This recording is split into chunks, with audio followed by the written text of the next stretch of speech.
So, welcome to Jumbo IS and welcome to our lecture series called Daily News in Shorts. In this lecture series, we cover a particular day's current affairs in a short span of time within 30 minutes so that your entire day is freed up to study other parts of your UPSC syllabus and you don't have to spend your entire day reading the newspaper. Okay, so needless to say, you have to make this lecture series a part of your daily routine if you really want to cover current affairs on a daily basis but don't want to spend that much time on them. Now, to download the notes for this lecture, you can visit our Telegram channel. And the link to our Telegram channel is provided in the comment section below this video. All right? Okay, let's begin today's discussion. But first, let's take a look at the topics we shall cover in today's lecture. Okay, today's topics. Number one, recently NITI Aayog came out with Fiscal Health Index. And in this Fiscal Health Index, basically NITI Aayog is checking the financial health or fiscal health of India's states. Not India as a whole, but India's state governments. Okay, so what is fiscal health? Why do we need to check the fiscal health of state governments? And what has been said in this report by NITI Aayog? We'll talk about this. Then recently, a Bollywood movie called Chhawa, its trailer was launched. And its trailer got into a lot of controversy. Okay, the controversy was regarding a folk dance being practiced in Maharashtra, okay, known as the Lezim folk dance. Now, we don't need to get into what the controversy was all about. What we need to know is what is this Lezim folk dance, okay, because it's part of your syllabus, it's part of art and culture of India, and art and culture is part of your syllabus. Okay, so we'll talk about this.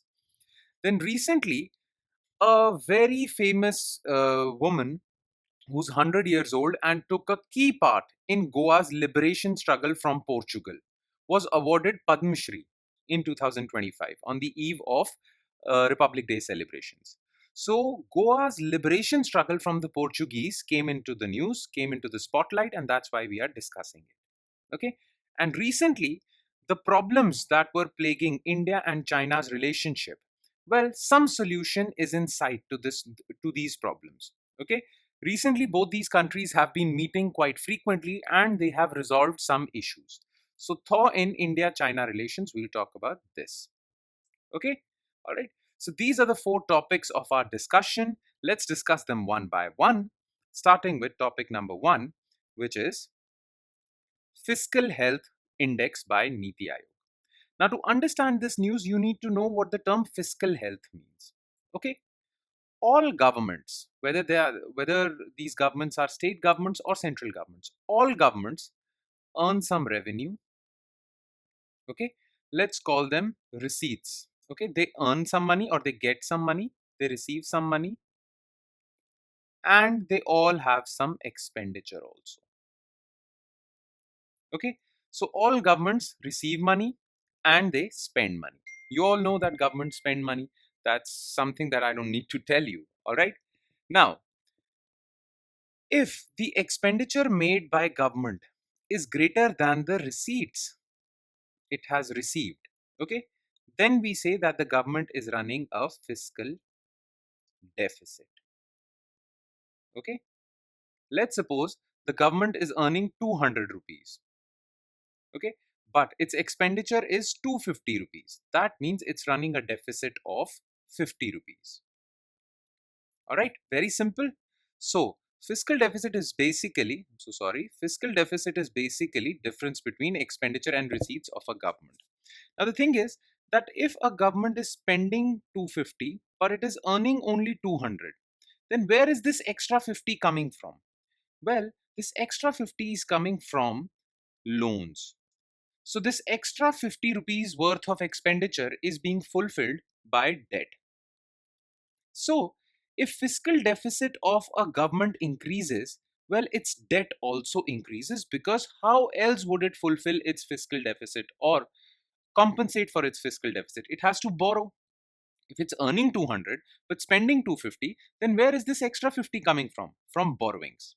Okay, so when the fiscal deficit of state governments rise, their debt also rise. Now, when do we say that a state government is fiscally healthy? We say that a state government is fiscally healthy when its fiscal deficit is very low. Generally, it is said that fiscal deficit of state governments or central government should be lower than 3% of the GDP. 3% of GDP in case of central government and 3% of GSDP, gross state domestic product. So if we are talking about Tamil Nadu, then we'll be talking about GDP of Tamil Nadu. So fiscal deficit of Tamil Nadu state government should be less than 3% of Tamil Nadu's GDP. Okay. So it is generally said, and it is basically enshrined in a law also, law made by parliament, that fiscal deficit should be 3%. If your fiscal deficit is 3% of your GDP, less than 3% of your GDP, we'll say that your fiscal health is good. But if it exceeds 3% of your GDP, well, then your fiscal deficit or your fiscal health is bad because you're borrowing way too much to fulfill your fiscal deficit or compensate for your fiscal deficit. I have explained this situation in very, like, in brief. Okay, this concept of fiscal health or fiscal deficit would be dealt with in so much detail when we'll be covering economics in our lectures. So in economics lectures, we cover this topic in quite or in heavy detail. Okay, now these economics lectures are going on in our course called Gurukul course. Any which way. So yeah, so I have explained this situation in brief. I hope you understood. All right. So fiscal health is when your fiscal deficit is low. Now the thing is that during lockdowns, during COVID-19 pandemic, during lockdowns, well, the expenditure requirement of all governments, center and states, rose, but their revenue declined because there was no economic activity. So GST was not being received. Okay, tax collections were at their lowest because people were not going outside. So revenue of the state governments was low, but their expenditure requirements were very high. Expenditure on people's health, hospital beds, oxygen cylinders, right? So during the time of lockdowns, their fiscal deficit ballooned and their fiscal deficit or their fiscal health worsened. Okay. But after some time, they improved their fiscal health. Now, it is this fiscal health that NITI Aayog in its new report is talking about. So recently, the NITI Aayog released a report that had a framework that helps provide an overall assessment of the fiscal position of all states. Okay. Now, NITI Aayog came out with an index called Fiscal Health Index for 2022-23. Now, under this index, 18 states were studied. Okay, and their fiscal health was studied using some indicators, and they were given a score on this index, and they were then ranked. Okay, let's talk about this index then. So this index covers 18 major states and it has 5 sub indices or 5 indicators basically. Okay, it judges states on the basis of their fiscal prudence. That means how practical they are, how intelligent they are with respect to managing their fiscal position, then their debt index and sustainability, then their revenue mobilization and quality of spending. So how well they are able to increase their receipts, how well they are managing their expenditure. So on the basis of these 5 indices, an overall score is given to a state and then a state is ranked. Okay, the top 5 performing states were Odisha, Chhattisgarh, Goa, Jharkhand, Gujarat, and the worst states were Punjab, Andhra Pradesh, West Bengal, Kerala and Haryana. That means fiscal position of Haryana, Punjab, West Bengal, Andhra Pradesh, Kerala is very bad. That means they are spending way more than they are earning. All right, now it's not it's not that Niti Aayog is the only organization that is worried about fiscal position of the states. Many other organizations, including RBI, have studied and came out with reports with respect to fiscal position of states. Okay, the debt deficit dynamics of state governments had worsened during the pandemic. I've told you their debt to GDP ratio surged from 25.3 to 31%. That means the total debt on these state governments as a percentage of their GSDP or GDP, it surged basically, it increased. Okay. Now, as per RBI's recent state finances report, they have improved from 2021. In 2021, during the peak of lockdown, their situation really worsened, but they have improved from that. But RBI's report still suggests that they still face some risks. Okay, state government's position has improved as compared to the 2021 bad fiscal position that they had. Okay, but still they face some risks. Number one risk is that all these state governments have power distribution companies, okay, which are known as discoms, power distribution, electricity distribution companies, and these are mostly state owned. Okay.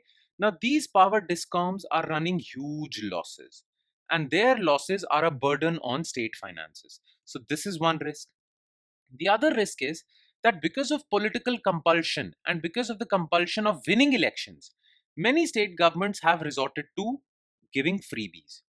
Now, these freebies might win you some votes, but they put a heavy dent on your purse. Okay, they put a heavy hole in your purse. Basically, they cost a lot of money. Okay, and it is because of these freebies sometimes your fiscal position declines because these freebies increase your expenditure. They are called freebies because they are free for the public, but they are not free for the government. Okay, so it is because of these two things that their fiscal position is still in risk, though they have improved a lot. Okay, this is what RBI said. What NITI Aayog said? Well, that is mentioned in NITI Aayog's report and NITI Aayog's Fiscal Health Index. Just remember this term, Fiscal Health Index. Okay, now let's move on to our next news item, which is related to art and culture, that is Lezim folk dance. Now, a scene from the trailer of upcoming Bollywood movie Chhawa, based on the life of Maratha ruler Chhatrapati Shambhaji Maharaj, has led to controversy in Maharashtra. Now, this movie is basically based on the life of Chhatrapati Sambhaji Maharaj, who was son of Chhatrapati Shivaji Maharaj. And Sambhaji Maharaj is being played by Vicky Kaushal. Okay. Now, in that trailer, he was seen to be performing a particular form of dance, which is a folk dance in Maharashtra called Lezim folk dance. Now, we shouldn't be interested in this controversy as UPSC aspirants. That a question won't be asked related to this controversy. But UPSC might ask you a question related to this folk dance. So let's gather some information about this folk dance. Okay, so about the dance. Lezim often features in marriage processions in districts of Konkan coast. Okay, so coastal Maharashtra basically. It's a folk dance of coastal Maharashtra. Now, it is a form of folk dance which can be called a dance as well as a fitness drill also. But because it involves aggressive movements, squats, jumps. Okay, so this dance can be used as a fitness exercise as well as a dance. Okay. Now such events performance of Lezim dance in marriage processions are accompanied by an akhada. Now what is an akhada? This is an akhada as you can see in this picture right over here. Okay. This is an akhada where men come and they perform aggressive moves. Okay. Showcasing their physical skill. Clear? So Lezim dance is both a dance which has a beat and music to it, and it is also a physical exercise. It is because of its physical exercise portion that it is part of physical education drill in schools and colleges. And because of its dance component, it is performed in various cultural celebrations of Maharashtra, especially Ganesh Chaturthi, which is a very popular festival in coastal Maharashtra, that is the Konkan coast. Okay. Now, this controversial news also brought to the spotlight the life of Chhatrapati Shambhaji Maharaj. And knowledge about Chhatrapati Shambhaji Maharaj is important for you because history is also part of your syllabus, not just art and culture. History is also part of your syllabus. Okay, so I'm not going to talk about the entire history of Marathas versus Mughals. I'm just going to focus on the life of Chhatrapati Sambhaji Maharaj, who's the leader of Maratha forces against the Mughals, especially Aurangzeb. Alright, now Chhatrapati Sambhaji Maharaj, well, he was the eldest son of Shivaji Maharaj. He came to power following a bloody succession battle with his half brother Raja Ram in 1681. The Mughal Emperor Aurangzeb was his contemporary, and Mughals and Marathas were at loggerheads with each other, especially after Chhatrapati Shivaji Maharaj revolted against the Mughal Emperor Aurangzeb. Okay, he led this revolt in the entire Deccan region. All right, and Sambhaji Maharaj continued that. Clear? So Mughal Emperor Aurangzeb was their contemporary and their biggest rival. While Sambhaji was able to defend many famous forts against Mughal forces for some years, he was captured by them in 1689 and eventually put to death. Now, had Aurangzeb decided not to execute Sambhaji Maharaj, it is a well known fact in history. Had Aurangzeb decided not to execute Sambhaji Maharaj, he would have just captured him and kept him in a jail. Had he not decided to execute Sambhaji Maharaj, maybe Marathas wouldn't have united. It is said that after this decision by Aurangzeb of executing Sambhaji Maharaj, it sent shivers down the spine of all Marathas, and it became a rallying cry for all Marathas to unite and revolt against the Mughals. Because earlier, Marathas were also used to some infighting amongst themselves. But the death of Sambhaji Maharaj united them and gave them a common cause. And after that, they really troubled the Mughals. Okay, so it was a turning point basically. The execution of Sambhaji Maharaj was a turning point in history, and you can also say it was such a significant turning point that led to the decline of Mughals in Deccan region at least, because Marathas became a force to reckon with after the execution of Chhatrapati Sambhaji Maharaj. All right, okay. Now let's move on to our third news item, which is Goa Liberation Struggle. Now, before reading into this news, you need to know that Goa was captured by Portuguese in 1510 after defeating the local rulers, the Adil Shahi dynasty of Bijapur. Okay, now it remained with Portugal from 1510 to 1961. Okay, along with Goa, there was Daman and Diu, Dadar and Nagar Haveli. Okay, these were also colonial possessions of Portuguese. So Portuguese had few colonial possessions in India along with British. Okay, Daman, Diu, Dadar, Nagar Haveli, and Goa. Okay, so alongside British rule in India, in these regions, Goa, Nagar Haveli, Daman, Diu, Portugal rule was enforced, or Portuguese law was enforced. So it was under the control of Portuguese. All right. Now, after India got independence in 1947 from the British, well, there were some expectations that Portuguese would also hand over these Indian territories to India, but Portuguese refused. Okay, in 1950s, in the early 1950s, India asked very politely to the Portuguese authorities to hand over these territories, but all diplomatic efforts failed. Okay, in fact, Portugal was getting close to America and promising them a NATO base in Goa. All right, these were some geopolitical games that were going on. Make sense? The thing is that Portugal refused to cede these territories to India. Therefore, diplomatic relationship between Portugal and India collapsed. Okay. Then what happened was in 1954 and 1955, some satyagrahis thought that through non-violent means we can retrieve these territories from the hands of Portuguese and merge them with India. Okay, so some satyagrahis from India tried to enter Goa. Okay, but they were shot down by the Portuguese authorities. Then there were many Goan nationals who were opposing Portuguese rule. Now, Portuguese authorities led a brutal crackdown on these Goan nationals. All their newspapers, all their propaganda machinery, everything was crushed. Okay. Now, what happened was, because of the brutal crackdown by Portuguese authorities, these Goan nationals went underground and continued their work. They continued their work till 1961. Now, in 1961, Indian government was fed up of using diplomatic channels for getting Goa to India. Okay, so therefore they tried a different method, and this different method was a military method. So Indian military attacked Goa, known as Operation Vijay. Okay, and annexed Goa, Dadar Nagar Haveli, Daman and Diu from Portuguese by defeating them in an armed struggle. Okay, and from 1961 onwards, Goa became a part of India. All right. Now, during this phase between 1955 to 1961, when many Goan nationals went underground, there were a few important names that led this struggle underground. One important name was Libya Lobo Sartesai. She actually ran an underground radio station. Okay, underground radio station, because there was heavy censorship in Goa, because Portuguese never wanted that Goan nationals could spread their message. Okay, so they followed heavy censorship on newspapers, radio programs. So they ran Libya Lobo Sardesai, she ran an underground radio station for all these years between 1955 to 1961 to spread nationalist message, Goan nationalist message. Okay, and their radio station was called Voice of Freedom of Goa. Okay, now she is 100 years old now. Okay, and recently she was honored with Padma Shri on Sunday for her pivotal role in state's liberation struggle.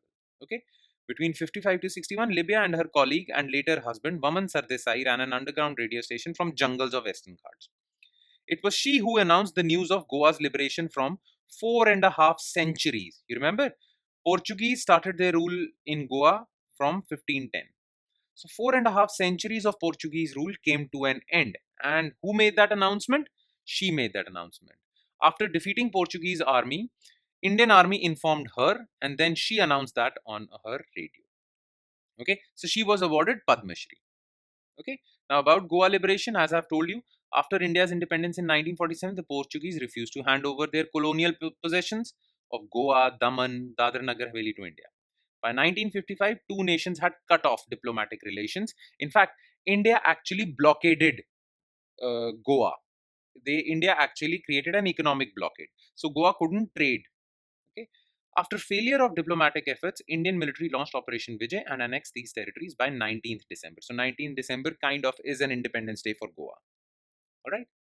Now, as far as Voice of Freedom is concerned, well, there is some information how this was ran, who ran it, okay, who were the people behind Voice of Freedom for Goa, because its actual name, initial name, when this underground radio station was established, its name was Q, but it was later changed to Goencho Sadvencho Avaz, which in Goan language means Voice of Freedom Goa. Okay, it was established to spread Goan nationalism. So here is some information for you, which you'll find in your notes also. Do check this out. And we'll come to the last news item of our lecture today. Okay, Thaw in India-China relations. It's a pretty straightforward one. Marking a major diplomatic breakthrough, New Delhi and Beijing decided on a slew of measures to improve bilateral exchanges. You see, what happened was, since Galwan Valley dispute and the death of many Indian soldiers in the Galwan Valley dispute in 2020, India-China relationship went underground. In a sense, it was frozen. Both these sides almost cut diplomatic ties with each other. Almost. Okay? They were not engaging with each other also because of this border dispute in Galwan Valley. Now, these frozen ties started thawing after the BRICS summit in 2024 in Kazan, Russia. Okay? Because on the sidelines of this BRICS summit in Kazan, Russia, China's Xi Jinping and Prime Minister Modi met and they decided to improve this relationship. Okay. From then onwards, many meetings have been held between Foreign Minister of China Wang Yi and Foreign Minister of India S. Jaishankar. And these meetings, these number of meetings have yielded results. Okay. Recently, 4 announcements were made by both the sides. First, because the relationship was frozen, so Kailash Mansarovar Yatra was also frozen. Okay, there was no Kailash Mansarovar Yatra. As you know, Kailash Mansarovar Lake and the Kailash Mountains are in Tibet. So we need China's permission to do a pilgrimage there. Now these yatras were frozen, now they'll resume. Restoring direct flights between two capitals. So there were no direct flights between Beijing and New Delhi because of the Galwan Valley dispute. Issuing visas for journalists and think tanks and working towards sharing trans-border river data. Okay, now these announcements are important, especially if we look at these announcements from the perspective of their timing. Okay, these announcements were made in the beginning of the year 2025, which marks the 75th anniversary of diplomatic relations between India and China. Okay, now both these sides actually cited 3 mutuals. So Wang Yi, China's foreign minister, said that these are the 3 mutuals that both sides should avoid: mutual suspicion, mutual estrangement, mutual exhaustion. And he basically copied India, because earlier S. Jaishankar had outlined 3 mutuals that we should follow. China said 3 mutuals we should avoid. S. Jaishankar said 3 mutuals we should follow: mutual respect, mutual sensitivity, and mutual interest. All right. Now, I have mentioned these 3 mutuals because you can use these 3 mutuals in your mains answers as well. Okay, you can quote these 3 mutuals in your mains answers to substantiate your point. Okay, So use them. All right. And with that, we conclude today's session. Thank you so much for watching, everyone.